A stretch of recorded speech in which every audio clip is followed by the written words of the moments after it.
Shalom, shalom à tout le monde.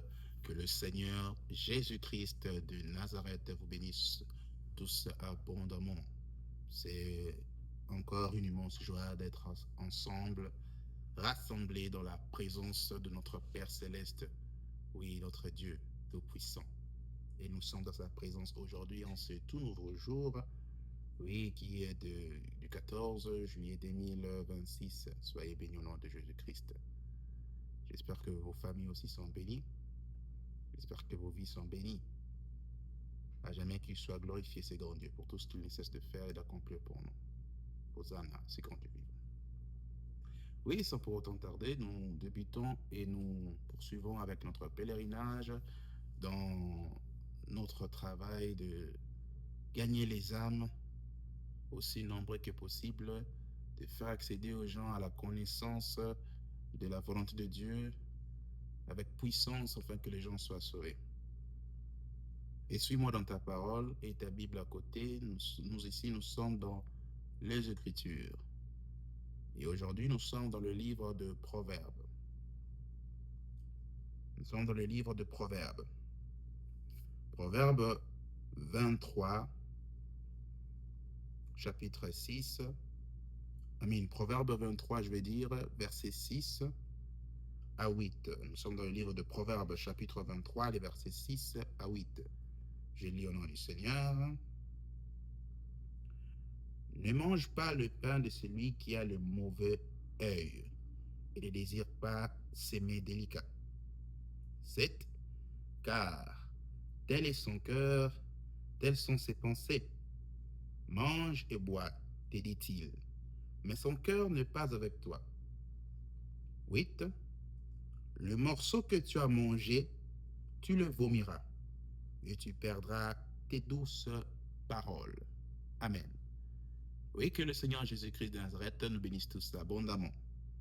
C'est encore un prochain numéro de la conquête du monde par la puissance du Saint-Esprit, afin de conquérir le monde pour Christ et ramener les âmes à ces grands dieux vivants.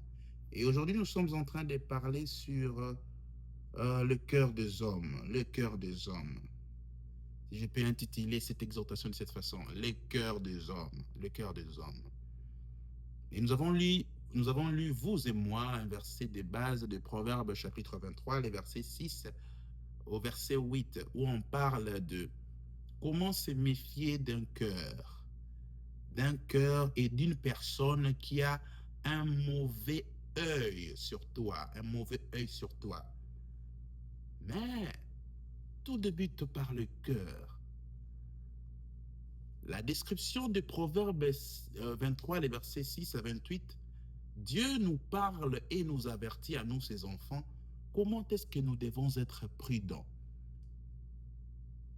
Si souvent nous avons dans notre entourage ces personnes qui ont des yeux, de mauvais yeux sur nous, du coup, ils ont maintenant un œil mauvais sur nous.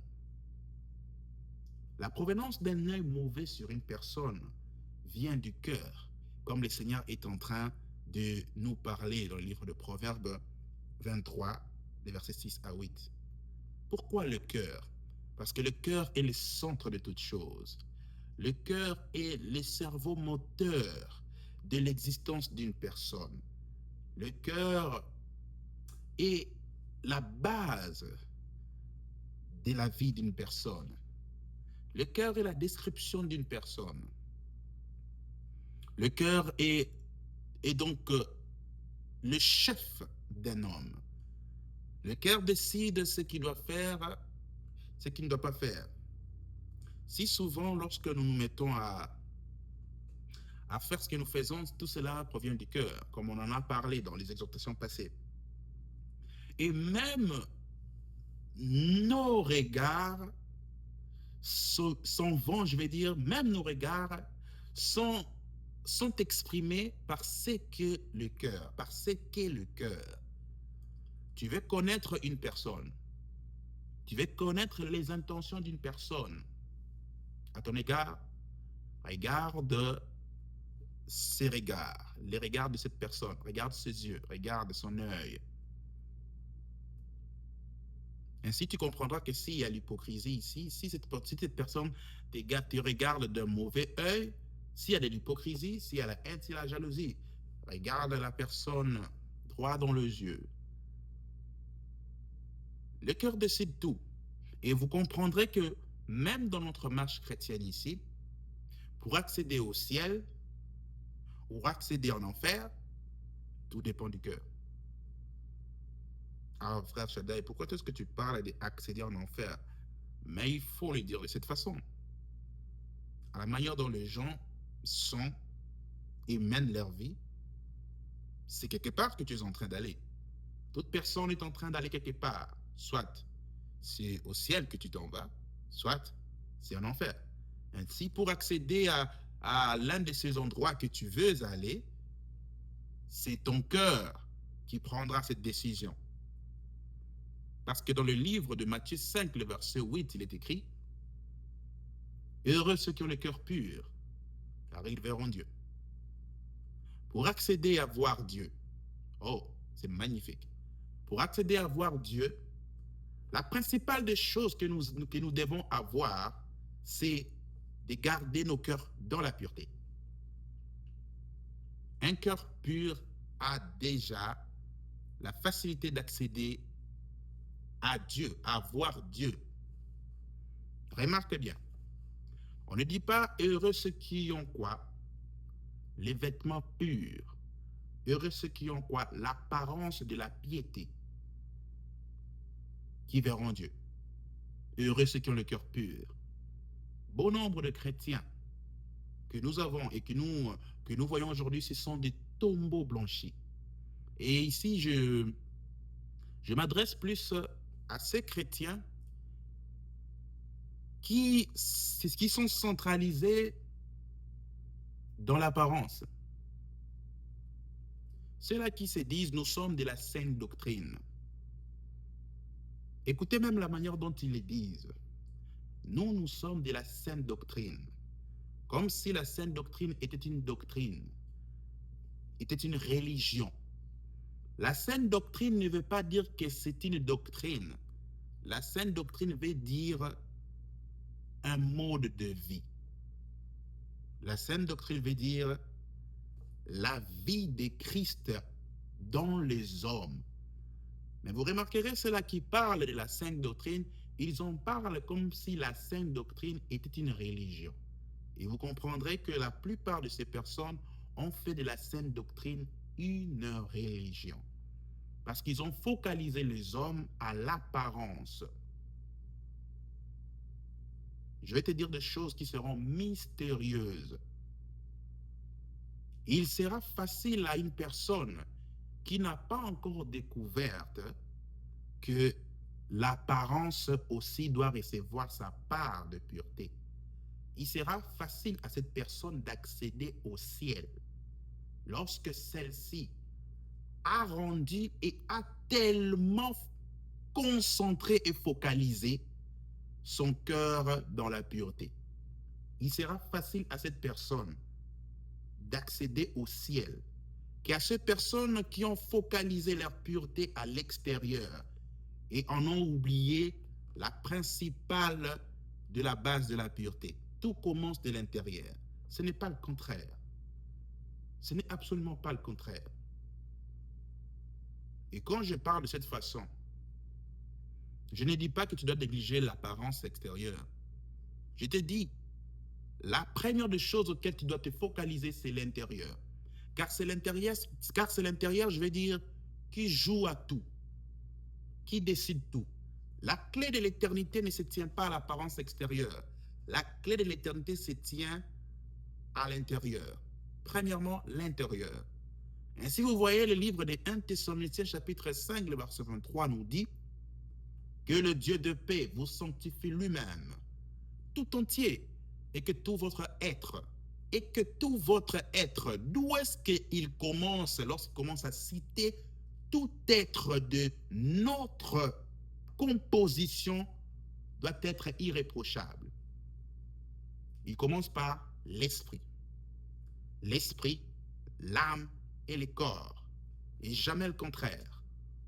Il commence par l'esprit, l'âme et le corps, par l'intérieur. Car c'est l'intérieur qui tient la clé de toutes choses. C'est l'intérieur qui joue un grand... C'est l'intérieur qui décide toutes choses. L'intérieur influence l'extérieur. L'esprit, donc d'abord l'intérieur, dans l'esprit, l'âme et le corps. Et ensuite l'apparence. L'apparence n'est qu'à la fin. Le premier niveau, c'est l'esprit. Dans l'esprit, on trouve l'intelligence, on trouve la sagesse, on trouve l'intellect, on trouve les raisonnements. C'est de cet esprit qu'on parle. À chaque fois qu'on a parlé dans la Bible, à chaque fois qu'on parle, on cite les mots esprit dans la Bible, tu te dois de chercher à comprendre de quel esprit on parle ici. Parce qu'il y a des fois 4 sortes d'esprits dont on parle dans la Bible. Esprit qui est le Saint-Esprit, esprit qui est intelligence, esprit qui est la sagesse, esprit, intelligence et sagesse, esprit qui est, je vais dire, le souffle de vie, c'est ça le troisième, esprit qui est le Saint-Esprit, je reprends, esprit qui est intelligence et sagesse, esprit qui est le souffle de vie et esprit qui est l'âme. Dans certains versets, lorsque tu vois l'esprit, tu dois savoir de quel esprit dont on parle ici. Esprit, âme, esprit, souffle de vie, esprit, sagesse, intelligence, ou esprit, Saint-Esprit de Dieu. Et encore plus loin, si je peux encore dire qu'il s'agit de 5, si on cite aussi, on parle aussi de l'esprit, tu dois chercher à savoir de quel esprit parle-t-il. Esprit malin, ou esprit de Dieu, par exemple, un ange, un esprit. Ce sont des esprits. Ainsi, dans ce qui concerne la décision de l'éternité est prise principalement d'abord et commence d'abord dans le cœur. Dans le cœur. On dit si tu confesses Jésus de ta bouche et si tu crois dans ton cœur, tout commence dans le cœur. Tu seras sauvé. Dans le cœur. Car confesser Jésus dans le cœur, car confesser Jésus de sa bouche, on parvient au salut. Et croire à Jésus dans le cœur, on obtient et on parvient à la justice. C'est ce que la parole de Dieu dit. Et vous verrez maintenant ceux-là qui ont fait de la saine doctrine la religion, ont focalisé les hommes à l'extérieur. Tout se base à l'extérieur. Tout se base à l'extérieur. Ils ont oublié ce qui est le plus important. Le plus important, c'est le cœur. Dans le livre de Matthieu 23, 23, allons-y seulement dans le livre de Matthieu 23, 23, quand on se met à lire ces livres, vous verrez que le Seigneur Jésus est en train de réprimander les pharisiens, les sadducéens. Il dit, malheur à vous, scribes et pharisiens et hypocrites que vous êtes, car vous donnez la dîme de l'ânette et de l'amande, et vous négligez ce qui est de plus important, justice, amour, miséricorde.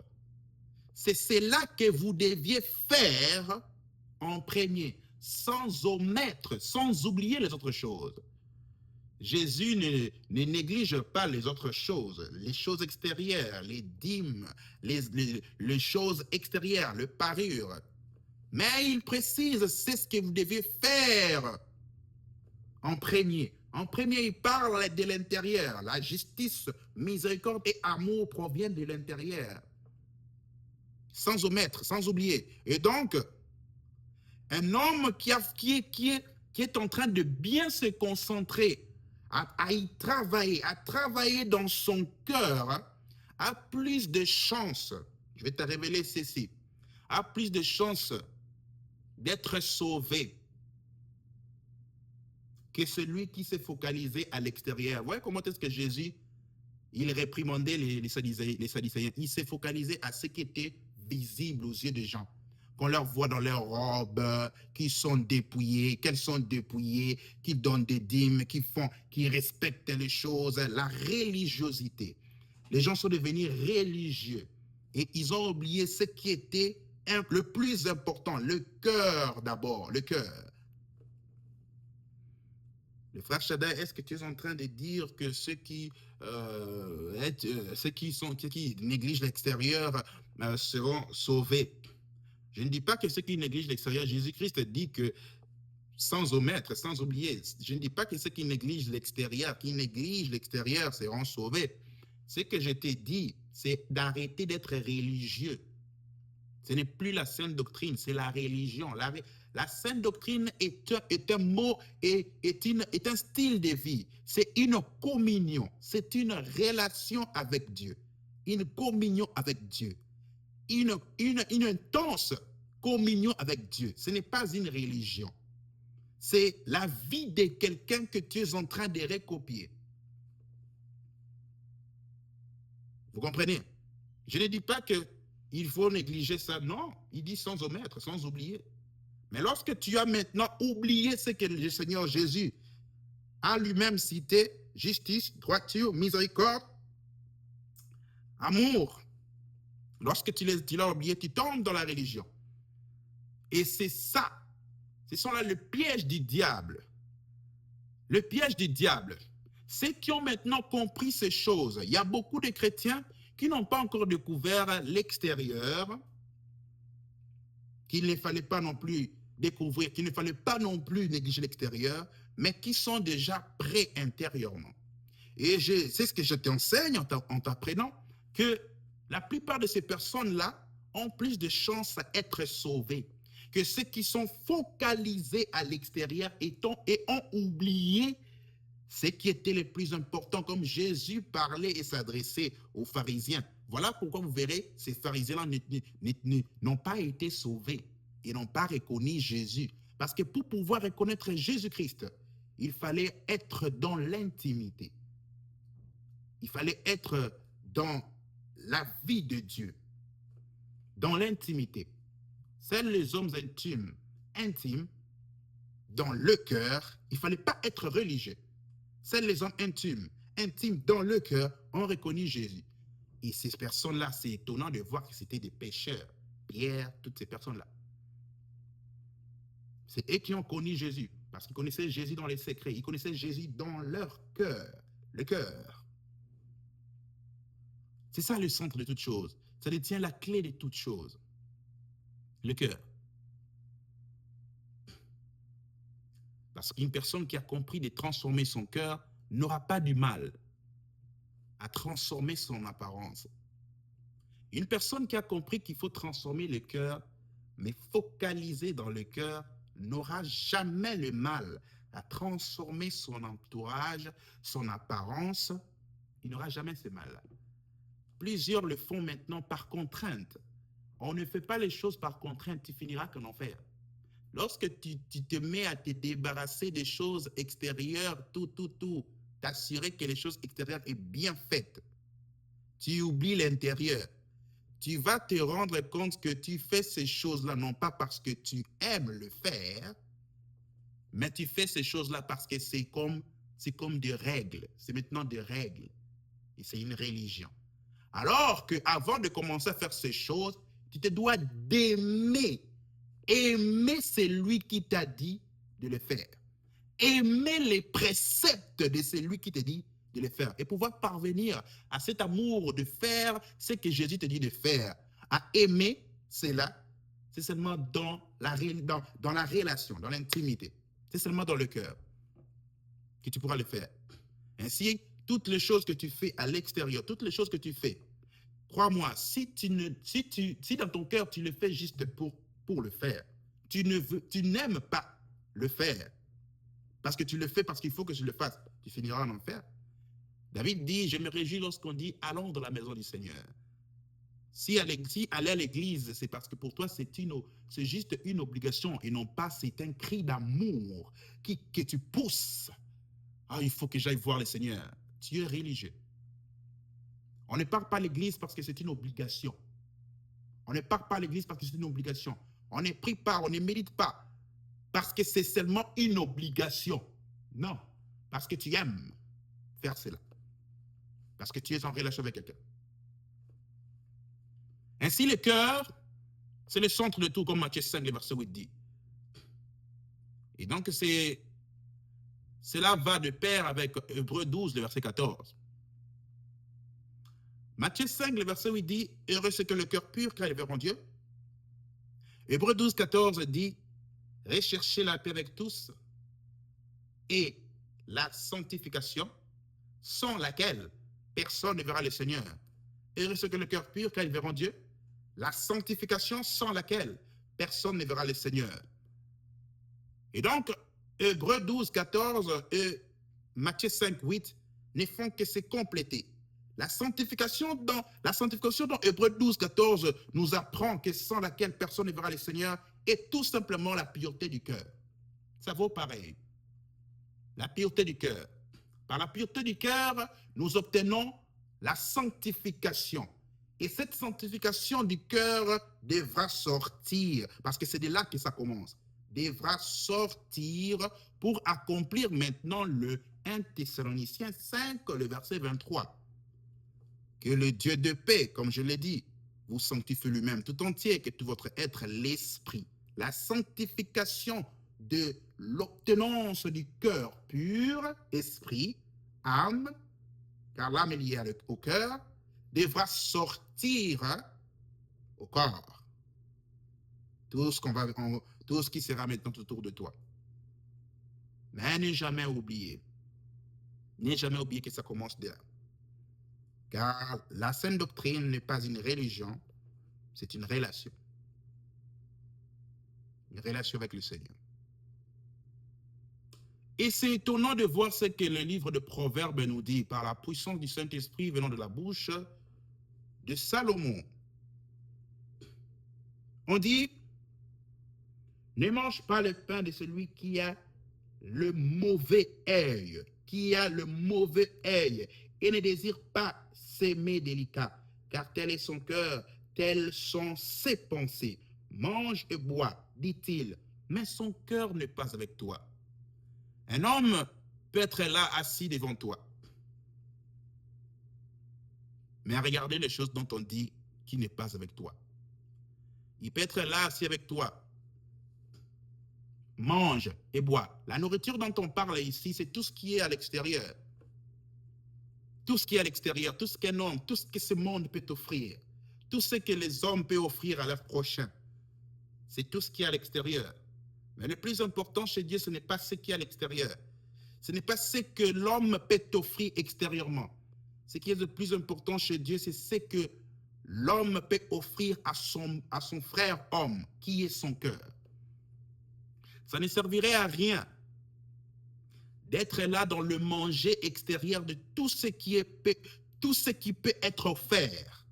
La nourriture, les vêtements, l'argent. Mais lorsque le cœur n'y est pas, ça ne servirait à rien. Ça ne servirait à rien. Avez-vous déjà remarqué cela ou prenez-vous le temps d'observer ceux qui sont tout autour de vous? Tous ceux-là qui sont tout autour de vous, vous vous êtes déjà posé la question, leurs cœurs sont-ils avec vous? Leur cœur est-il avec vous? Ils peuvent vous offrir tout ce qui est extérieur. C'est ça, c'est ce qui veut dire le manger. Ils peuvent t'offrir tout ce qui est extérieur. La nourriture, le vêtement, l'hospitalité, habiter chez lui. Ils peuvent vous offrir tout ce qui est extérieur.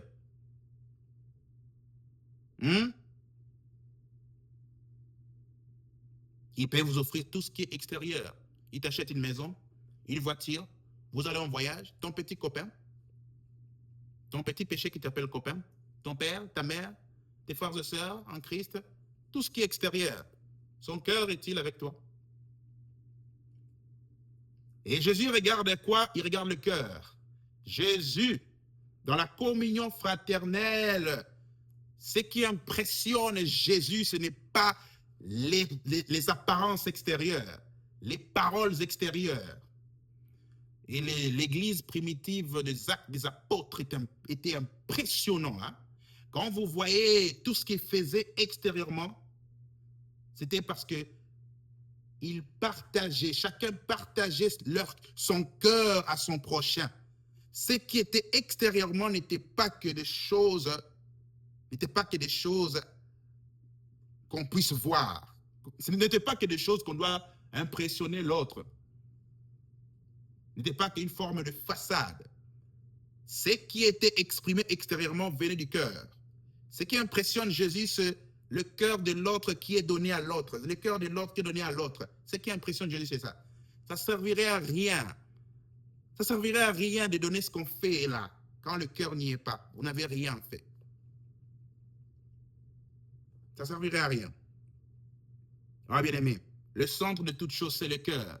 Et c'est grave ces versets ici. C'est grave ces versets ici, tel qu'il est écrit. Écoute ce qui est écrit dans le Proverbe 15, verset 26.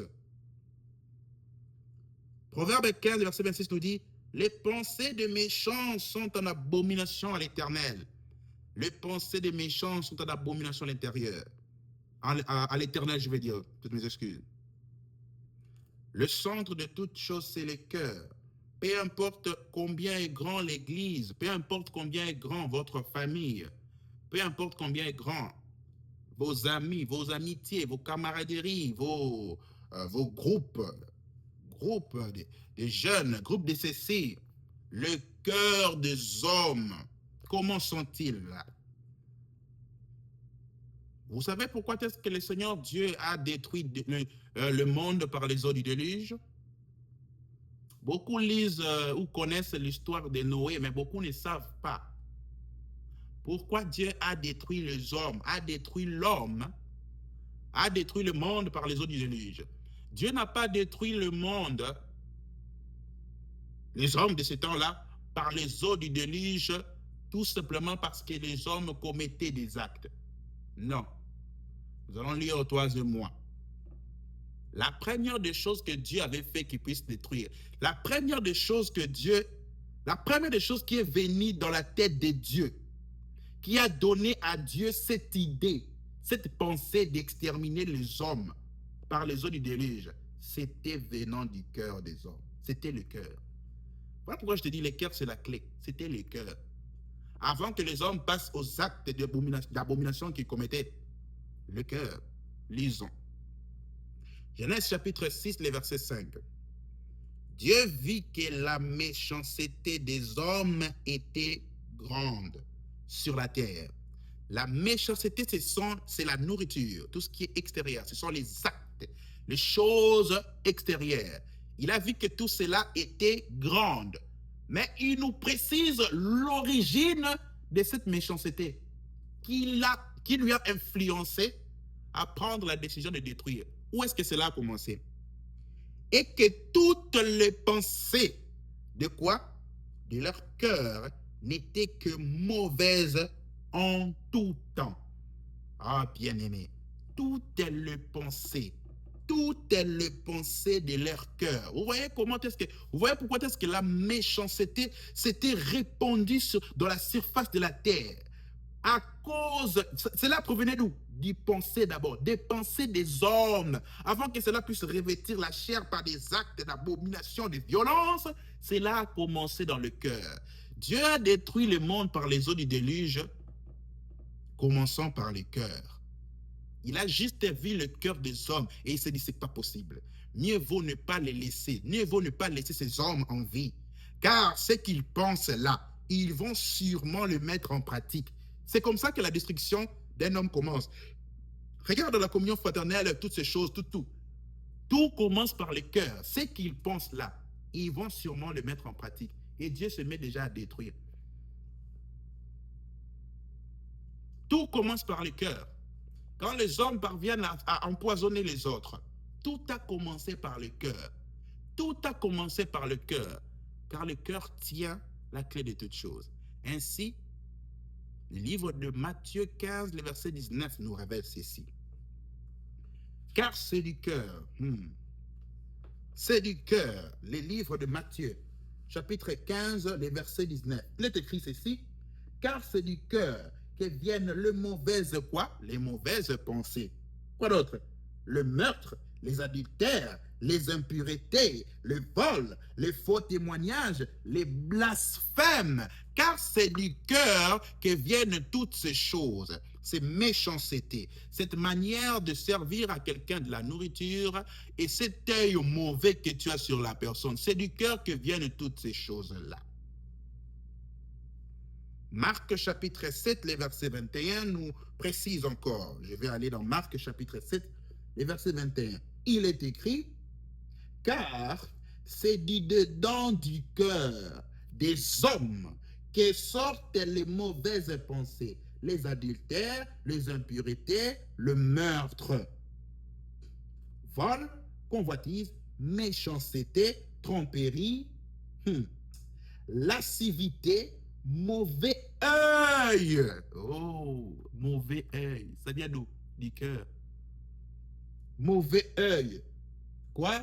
Blasphème, orgueil, folie. Toutes ces choses mauvaises viennent du dedans et souillent l'homme. Toutes choses mauvaises que vous voyez commettre les hommes sur la terre viennent du cœur. Ça vient du cœur. Il n'y en a pas. Le cœur est la clé et le centre de l'éternité des hommes. Ainsi, écoute mes conseils. Travaille plus sur ton cœur. Travaille plus sur ton cœur. Aussi longtemps que ton cœur n'est pas pur, n'est pas saint, tout ce que tu fais de l'extérieur n'est que du bénévolat. Tu finiras en enfer. Tu finiras en enfer. Travaille à ton cœur. Tu finiras en... Peu importe qui tu es. Peu importe qui tu es. Travaille sur ton cœur. Demande à Jésus de changer ton cœur. Ainsi, vous voyez dans le livre de Proverbes 4, 23, Dieu nous dit, garde ton cœur plus que toute autre chose, car c'est de lui que jaillissent les sources de la vie, viennent de sources de la vie.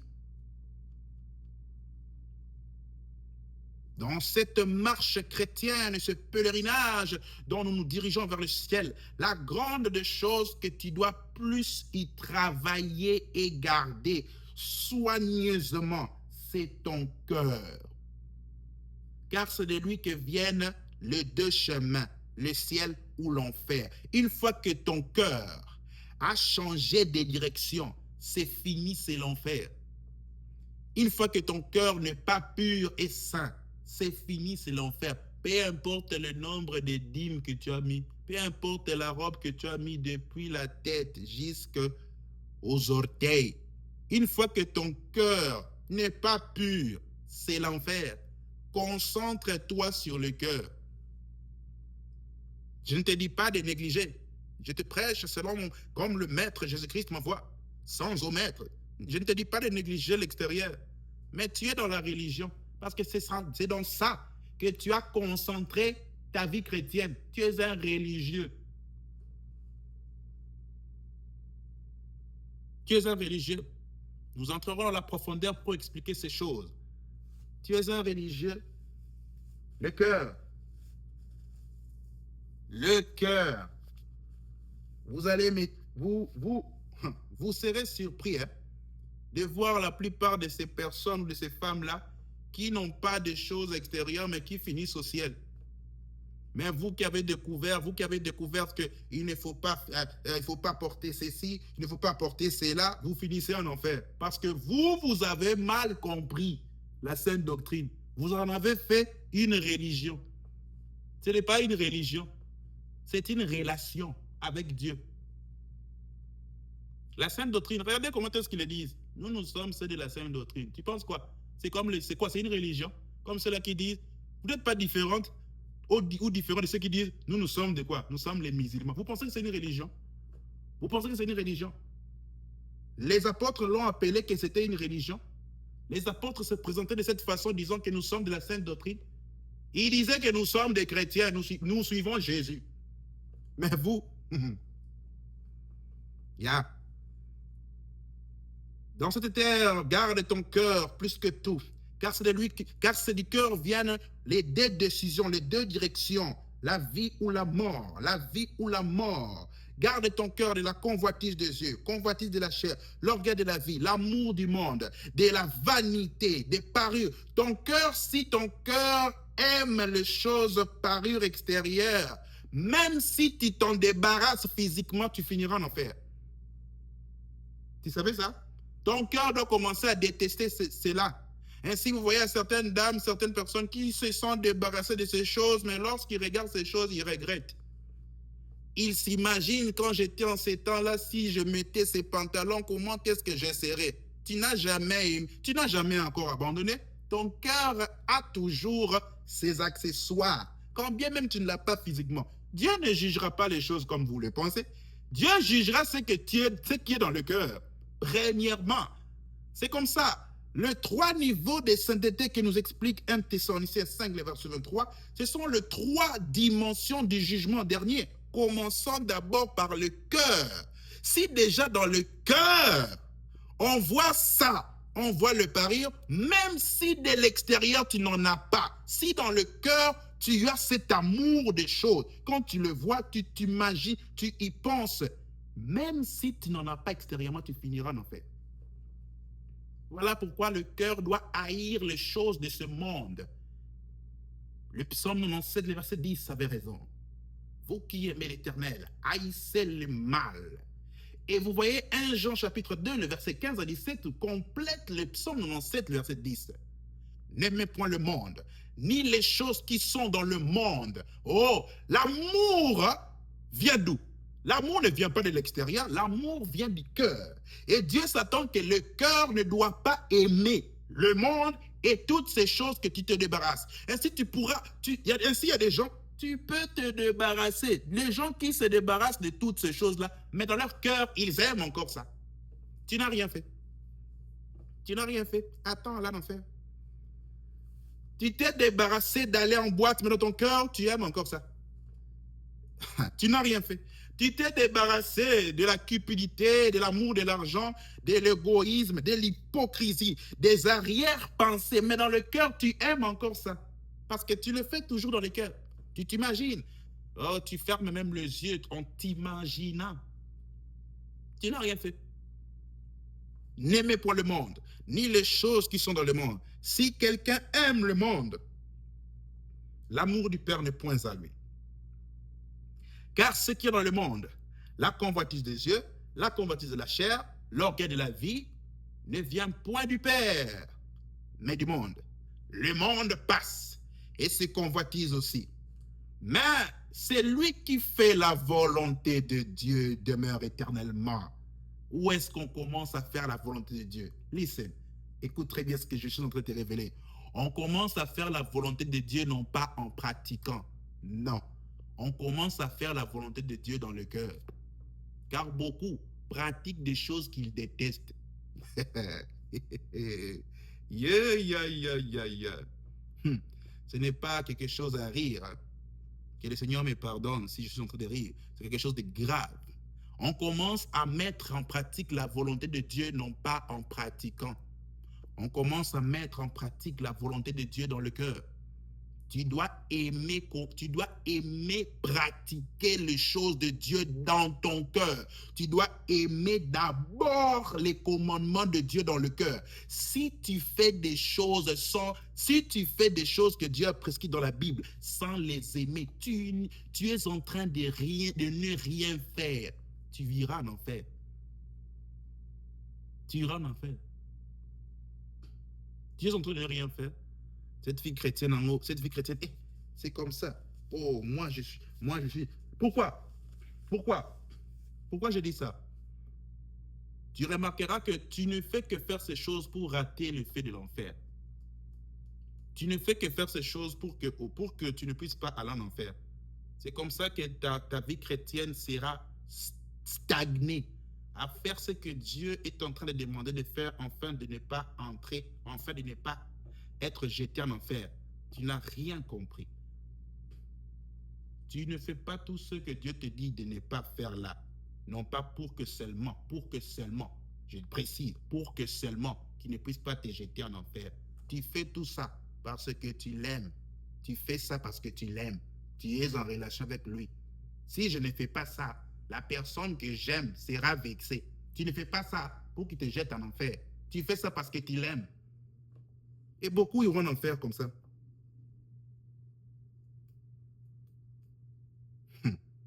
Voilà pourquoi on peut se mettre là à prêcher, à prêcher, à prêcher. Les gens ne comprennent rien. Ils ne comprennent rien.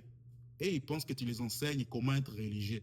Je ne vous ai jamais et je ne vous enseigne jamais, tel que je suis là, la religion. Je vous enseigne la relation avec Dieu. Beaucoup de personnes qui n'ont pas encore découvert ces choses extérieures ont une relation très, très, très importante avec Dieu. Mais le temps viendra où ils vont découvrir les choses extérieures là. Parce que quoi? C'est plus facile de gagner une âme. Quand cette âme a découvert que le secret, c'est de transformer les cœurs, il est plus facile à cette âme-là d'accéder au ciel. Parce que ça sera facile pour lui de mettre un terme avec les choses que demande la pureté extérieure. Ça sera facile pour lui. Mais une personne qui n'a pas compris, que le centre, c'est le cœur, il est difficile à une telle âme d'accéder au ciel. Il est difficile à une telle âme d'accéder au ciel, car il n'a pas compris que le centre, c'est le cœur. Il croit que le centre, c'est l'extérieur. Ainsi, il pense que j'ai déjà mon visa, moi j'irai au ciel, moi je suis un ayant droit. Tu te trompes. Tu ne m'aimes pas encore, ne serait-ce que même à la poubelle du ciel. Si ça existe, tu n'es même pas encore près de là. Parce que tu n'as pas compris. Il est plus facile de gagner une personne qui a compris que c'est Dieu. C'est le cœur, que Dieu doit habiter là, que le commandement de Dieu doit habiter là. Il est plus facile de gagner cette personne en lui ramenant dans la pureté extérieure et d'accéder au ciel. Plus facile. Ainsi, beaucoup de ceux-là que vous voyez à l'extérieur finiront au ciel. Et vous qui avez découvert ces choses, vous finirez en enfer parce que vous êtes devenus des religieux. Vous pensez qu'en faisant ces choses-là, vous gagnez votre ciel. Vous ne gagnez pas votre ciel. Il n'y a aucune chose qu'un homme peut faire sur la terre qui lui fera accéder au ciel. Ça n'existe pas. La personne qui te fait accéder au ciel, c'est Jésus. Ce n'est pas ce que tu fais. Ce n'est pas ce que tu arrêtes là. La personne qui te fait accéder au ciel, qui te fera accéder au ciel, c'est Jésus. Tu as oublié ça. Ce n'est pas ce que tu fais là. Ainsi, moi, je vous pousse à être en relation avec lui. C'est lui qui va te faire accéder au ciel. Ce n'est pas ce que toi, tu es en train de faire. Qui te paye ton accès au ciel? C'est Jésus qui te donne accès au ciel. Avant de faire quelque chose pour lui, sois en relation avec lui. Avant de faire quelque chose, tu fais quelque chose pour lui, sois en relation avec lui. Et en vraie relation. Par quoi? Par le commencement de la pureté du cœur. Les chrétiens et les hommes de ce siècle ne sont pas purs de cœur. Non. C'est du cœur que viennent toutes choses mauvaises. Toutes choses mauvaises. Et écoute un peu ce qui est écrit. Allons-y dans la profondeur maintenant du Proverbe. Proverbe 23, le verset 6. Ne mange pas le pain de celui qui a le mauvais cœur, qui a le mauvais œil, et ne désire pas s'aimer délicat. Car tel est son cœur, telles sont ses pensées. Une personne déjà qui a un mauvais œil sur toi, pourquoi est-ce que tu manges avec lui? Il y a ces personnes qui peuvent se rendre compte que cet homme ici, il me regarde plus bien de la manière dont il me regardé. Mais c'est ce qui s'est passé dans l'histoire de Jacob. Jacob s'adresse à Léa et à Rachel, leur disant que je vois que votre père ne me regarde plus avec le même œil qu'il me regardait. Donc Jacob avait compris que le cœur de Laban avait changé à son égard. Jacob a su comprendre à travers les yeux d'une personne que son cœur a changé à mon égard. Ainsi, Dieu lui imposa maintenant de quitter cette personne. Comment se fait-il que les chrétiens, quand vous regardez à travers les yeux des autres, tu peux voir que celui-ci n'a pas son cœur avec moi. Comment restez-vous ensemble avec de telles personnes? Comment restez-vous ensemble avec de telles personnes? Comment mangez-vous ensemble avec de telles personnes? Celui que tu appelles mon père, ma mère, ma soeur, mon frère, mes frères, mes nièces, neveux, c'est mon neveu, c'est mon cousin, c'est ma cousine, c'est ma grande sœur, c'est mon ami, c'est mon copain, ma copine, c'est mon fiancé, c'est ma fiancée, c'est un frère en Christ, une sœur en Christ. Regarde ses yeux, regarde dans ses yeux, regarde comment est-ce qu'il te regarde. Regarde, regarde, tu verras ses yeux, tu verras au travers de ses yeux ce qu'il y a dans son cœur. Il te déteste, il te hait. Comment peux-tu t'asseoir avec un tel homme et manger? Hmm? Dieu te parle ici aujourd'hui. D'autres sont tellement emportés avec les sentiments. Toi, tu penses que cette vie chrétienne ici, il s'agit des sentiments. Toi, tu penses que la vie chrétienne, non. Cette vie chrétienne ici, il faut y mettre des sentiments. Voilà pourquoi vous mourrez. Hein. Vous mourrez parce que vous avez la naïveté. Hein. Maintenant, regarde ce qui se passe. Lorsque le Seigneur s'aperçoit que tu n'arrives pas à comprendre, il va te bouger de ces personnes, il va te bouger. Il va bouger ta vie, il va te séparer de cette personne-là par force. Il va te faire quitter ces lieux-là par force. Et tu vas penser que le monde s'écroule sur toi parce que tu ne comprends pas que Dieu cherche à sauver ta vie. Ces genres de personnes-là que tu as tout autour de toi ont maintenant un cœur qui médite même le mal sur toi. Qu'un mal puisse t'arriver. Regarde le mal que méditait Laban sur Jacob. Et Dieu est venu lui dire, maintenant quitte. Parce qu'il comprenait ce que Jacob avait compris. Dieu avait donné le discernement à Jacob de comprendre ce qui se passe dans le cœur de Laban. Et maintenant, il dit, maintenant quitte. Et toi, maintenant, quand tu sens que les choses commencent à tourner d'une certaine manière, tes amitiés là veulent s'éteindre, veulent prendre fin, tu commences à chercher à raccommoder les choses. Tu vas mourir. Tu ne comprends pas que c'est Dieu qui est en train de t'éloigner de ces gens, de te séparer de ces personnes? Parce qu'il a entendu des choses que toi, tu n'as pas entendues. Il a sondé le cœur et a vu des choses que toi, tu ne peux voir à l'œil d'un humain. Il a entendu des conversations que toi, tu ne peux pas entendre. Il a sondé le cœur. Il a vu tous les plans que toi, tu ne peux pas voir. Ainsi, puisque tu es naïf, il ne comprend pas. Tu ne comprends pas, je vais dire. Qu'est-ce qu'il fait? Il te bouge de là par force. Sors d'ici, sors de là, va-t'en. Tout s'écroule, tu commences à penser que c'est les diables, les démons. Ce n'est pas les diables, les démons, c'est Dieu. Il a vu le cœur des gens ici. Tu pleures pourquoi? Je te pose la question. Si seulement Abel avait compris. Je me demande si, bon, l'histoire de Caïn et Abel est très courte. Hein? Je ne sais pas si Abel pouvait voir dans les yeux de son frère qu'il y avait de la haine et de la jalousie. Je ne sais pas. Qui avait tué Abel? C'est son frère. Hein? Qui avait tué Abel? C'est son frère. Hein? Il n'y a pas de telles choses que, oh, la famille, vous savez, la famille est sacrée. La famille est sacrée. Laisse-moi te l'enseigner. La famille est sacrée. Si tout le monde dans cette famille craigne le Seigneur, c'est là où la famille est sacrée. Là où les gens ne craignent pas Dieu, la famille n'est pas sacrée. Là où les gens ne craignent pas Dieu, la famille n'est pas sacrée. Un Caïn est là. Un Caïn sortira de là. Un Caïn est là. Abel et Caïn, ils n'étaient pas une famille. Qui a tué l'autre? La famille est sacrée. Qui avait tué l'autre? Là où les gens ne craignent pas Dieu, la famille n'est pas sacrée. Là où les gens ne craignent pas Dieu, on va te tuer. Je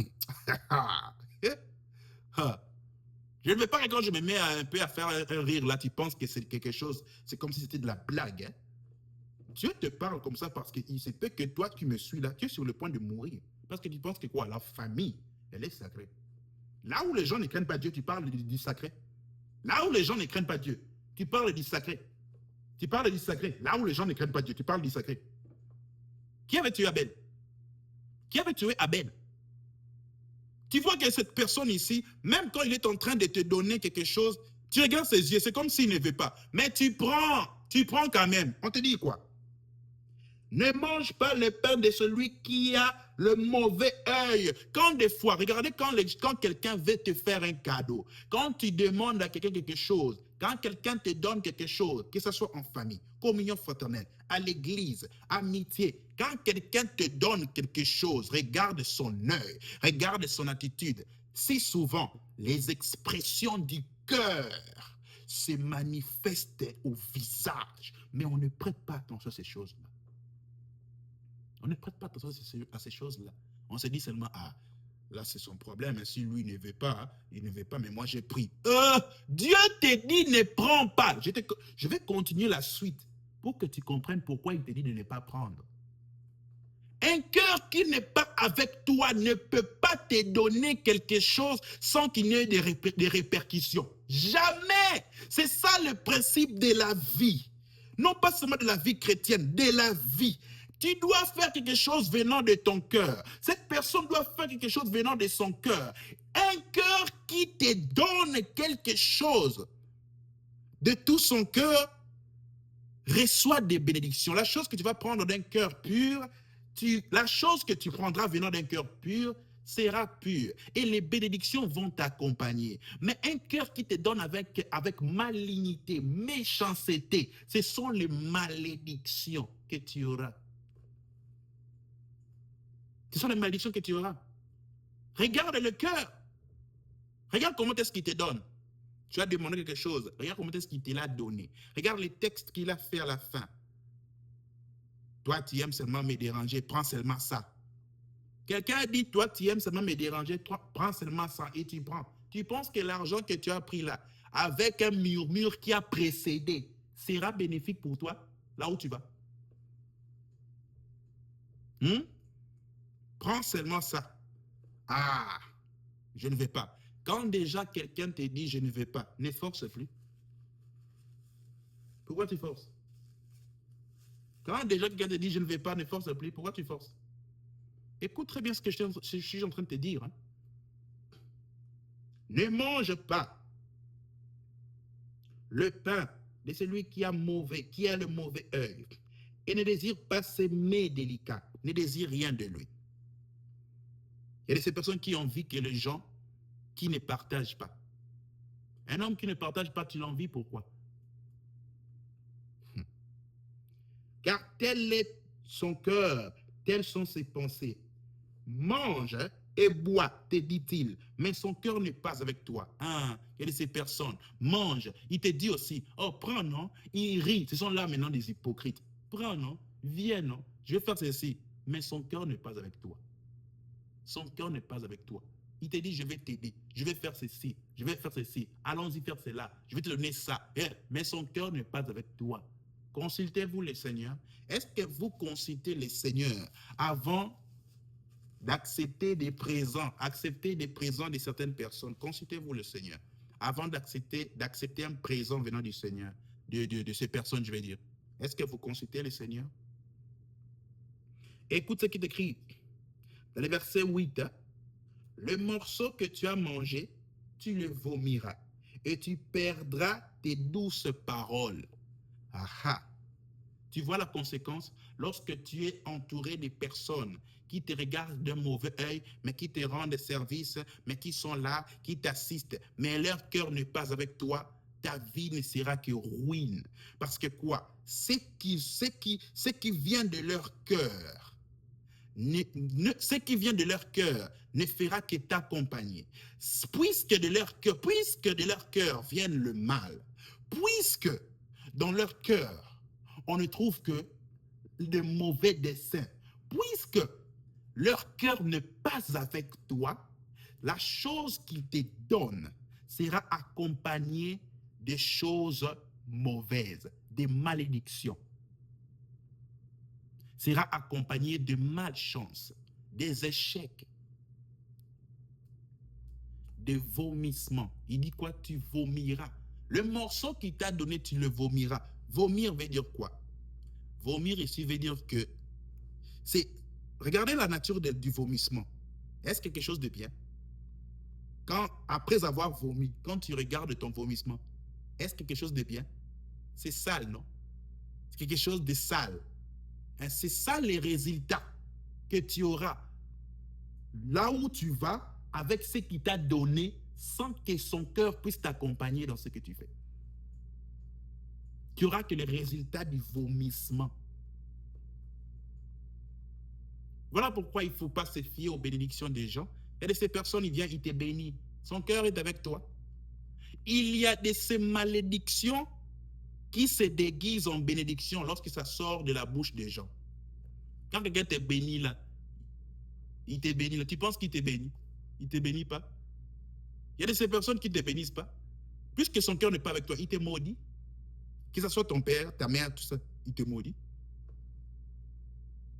Lorsque vous faites ce que vous faites, le faites-vous avec votre cœur, de tout votre cœur. Lorsque vous assistez les gens, tu dois comprendre une chose. Quand les gens t'assistent, quand les gens t'aident, tu te poses la question, pourquoi les font-ils? Tu es déjà allé dans les secrets demandés à Dieu. Cet homme, il est en train de m'aider. Pourquoi les fait-il? Quelle est la motivation derrière son aide? Et Dieu te révélera. Tu vois, il fait ça pourquoi? Bien-aimé, va seulement prier.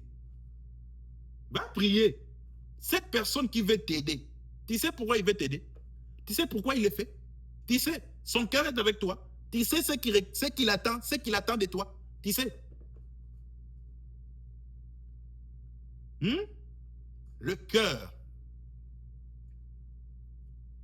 des hommes. Les hommes sont odieux, les hommes sont horribles. Le cœur des hommes. Voilà pourquoi concentre ton éternité, concentre-toi au changement de ton cœur. Listen. Tu sais, les gens mauvais ou méchants, toutes ces personnes dans le monde qui ont un cœur qui n'est pas bien. Tu sais, un cœur mauvais, un cœur méchant peut appeler l'esprit de la sorcellerie sans qu'on puisse te donner la sorcellerie. Je te révèle un mystère. Est-ce que tu sais ça? Toute ta vie, tu n'as jamais été sorcier. Mais tu sais qu'à cause de ton cœur mauvais, méchant, tu peux appeler la sorcellerie, l'esprit de la sorcellerie, parce que la sorcellerie est un esprit. La sorcellerie est un esprit, et la sorcellerie vagabonde, c'est comme un esprit errant. La sorcellerie vagabonde dans nos rues et partout là où nous sommes. Qu'est-ce qu'il faut faire pour empêcher à l'esprit de la sorcellerie d'entrer dans nos cœurs? L'esprit de la sorcellerie ne doit trouver que dans ton cœur la pureté, pas des mauvaises pensées, pas des pensées obscènes, pas des choses mauvaises à l'égard des autres. Tu recevras la sorcellerie. Et c'est ainsi, des fois, tu t'étonnes dans tes rêves, tu te trouves sous les eaux, tu te trouves dans des réunions sataniques, tu te trouves en train de voler, tu te trouves en train de manger, en train de tuer les gens. Tu t'étonnes, tu les recevras consciemment ou inconsciemment. Pourquoi? Parce que toi, tu avais disposé ton cœur à la méchanceté. Alors que le livre de Psaume 51, les versets 12 dit, il dit, crée en moi un cœur pur et renouvelle en moi un esprit disposé. Puisque l'esprit est connecté avec le cœur, l'âme avec le cœur, tu te dois de disposer ton cœur qu'à la pureté de Matthieu 5, le verset 8, afin de voir que l'esprit du Seigneur venir te visiter. Et puisque toi, tu as disposé ton cœur, à quoi? Aux pensées mauvaises, à la méchanceté.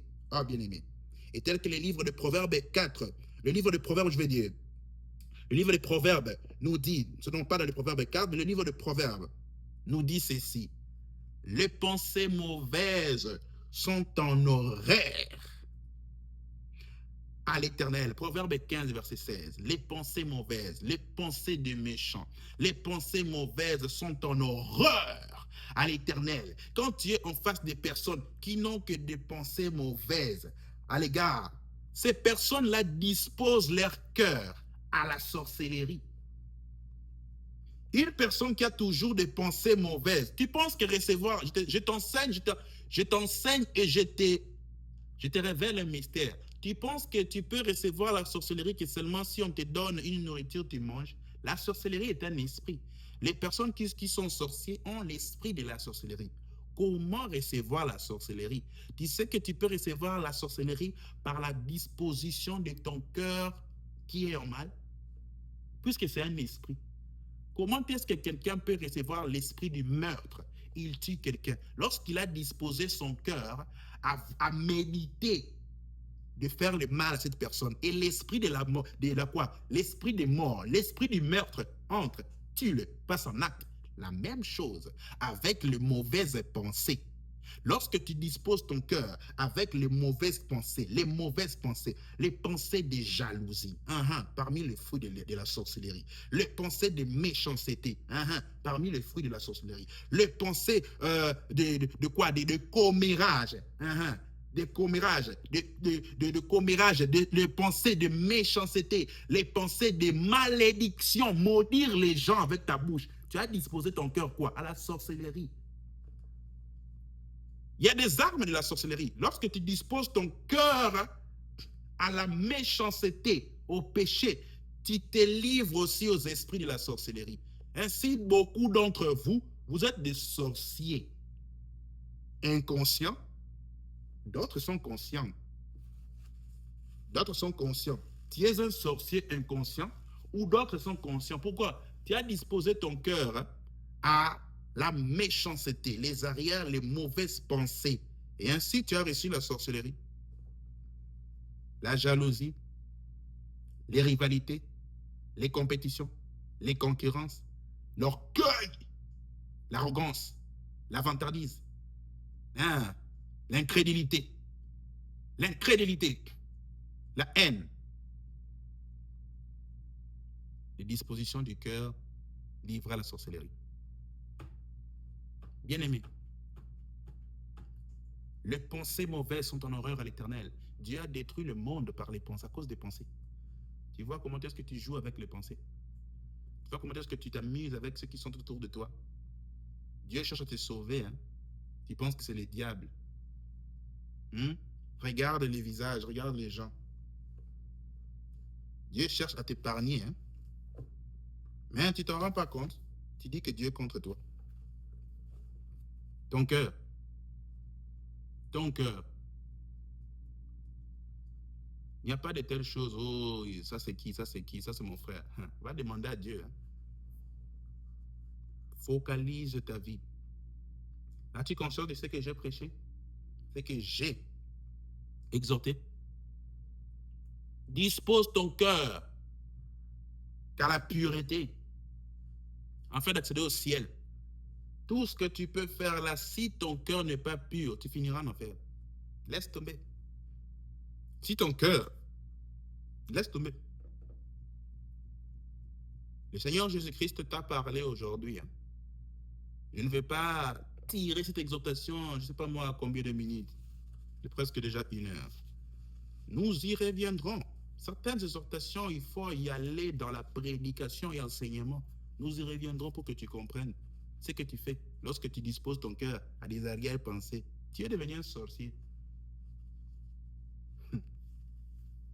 Ce que tu fais, cesse avec la religiosité. Deviens chrétien. Le Seigneur te parle. Ne mange pas. Regarde comment est-ce que cette personne te donne. Demande à Dieu pourquoi les fait-il, pourquoi t'aide-t-il. Il y a certaines aides qu'il ne faut pas accepter. Tu sais pourquoi est-ce qu'il t'aide? Il t'aide pourquoi? Demande à Dieu de te révéler. Le Seigneur te parle. Dispose ton cœur à la pureté pour que tu puisses voir Dieu au dernier jour, pour que tu entres au ciel. C'est ce que le Seigneur Jésus-Christ avait à te dire en ce jour. Je vous bénis au nom du Seigneur Jésus-Christ de Nazareth, c'est votre serviteur, le frère Shaddai. Merci.